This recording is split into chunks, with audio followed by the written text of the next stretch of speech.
Well, in what I regard as incredible today, it's been revealed that Australia's top foreign policymakers were blindsided when Victorian Premier Daniel Andrews signed the framework agreement tying Victoria to China's Belt and Road Initiative last October. When they were consulted prior to this October signing, the Commonwealth Department of Foreign Affairs and Trade went so far as to warn Victoria that signing this MOU was not in Australia's policy interest. It was against Australia's stated national agenda. Now, despite this, the Victorian Premier has defended his choice not to involve DFAT in the final parts of the deal.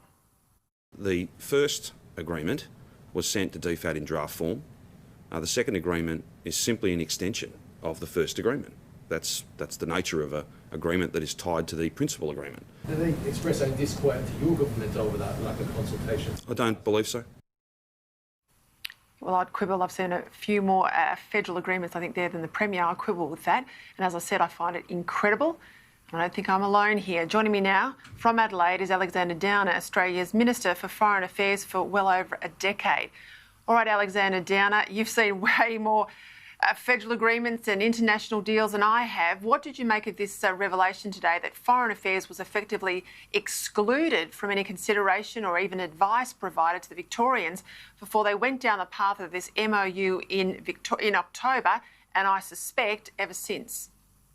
Well, I haven't heard of this happening before because obviously under the Australian Constitution, the federal government is responsible for external relations, and a decision like entering into the Belt and Road Initiative with the People's Republic of China is a big strategic decision. There are all sorts of strategic implications that rest with that. It's not just about dollars and cents. So for a component of Australia, it being just one state, to go off and without the agreement of the federal government sign up to something like that is quite astonishing, particularly as the federal government has made it clear it does. And this is the previous Labor government as well as the current Liberal government have made it clear they don't want to sign up to China's Belt and Road Initiative. So I must say it seems quite extraordinary, and it makes it very hard to run a national foreign policy, particularly with a sensitive partner like China, when you've got the states running off doing their own things. Would it breach any of the constitutional rules? I mean, would it be ultra vires in instance for the state government to do this? There was clear advice prior to that, this wasn't something the Commonwealth was doing. I know that advice certainly was debated in my time working for the former Prime Minister. We know that that's the message we clearly send neighbours in the region. Is this beyond the powers of a state government, and what could be done to unwind it if that's the decision taken?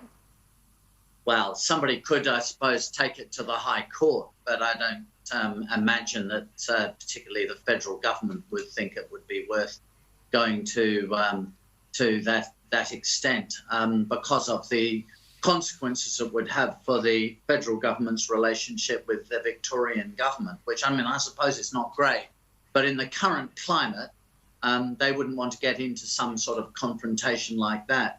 I think all I can say is that I would hope it never happens again. States do have agreements from time to time, international agreements, but they would always be first and foremost approved by the federal government.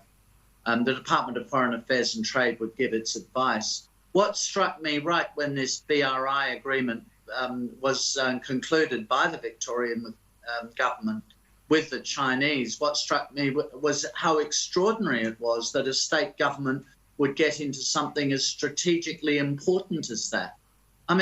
Some sort of a wine agreement with Shanghai or something, that's the sort of thing state governments do, but not get into a strategic agreement like this. And of course it plays into China's hands because then they can play off Victoria and the Victorian government against the Australian government and other state governments. And divide and rule. They like that strategy. Just before we go, yes, this is about debt burden and it could involve, that's certainly speculated, Chinese workers and Chinese materials to build the infrastructure in Australia. But given this precedent, what's to stop a state signing an international climate treaty, let's say, or something that, the national government and other states may not support? Yes, well, it's important now that the federal government makes it clear they don't want to see this sort of thing happen again. State governments have to take the Constitution of Australia very seriously.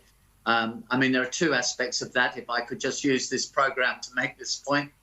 First of all, you've got state governments, in the case of Victoria, running off and signing up to a China strategic policy against the will of the federal government. Secondly, the Australian Constitution opens Australia as one country, and yet at the moment a whole lot of states are still keeping their borders closed, which is in defiance of the Constitution, if you ask me, but is certainly in defiance of the spirit of the Constitution and the concept of a single Australia. All right, well, let's see if anyone, indeed incumbents of your old role, have a bit of a spine on this issue and speak a bit more loudly than they have to date.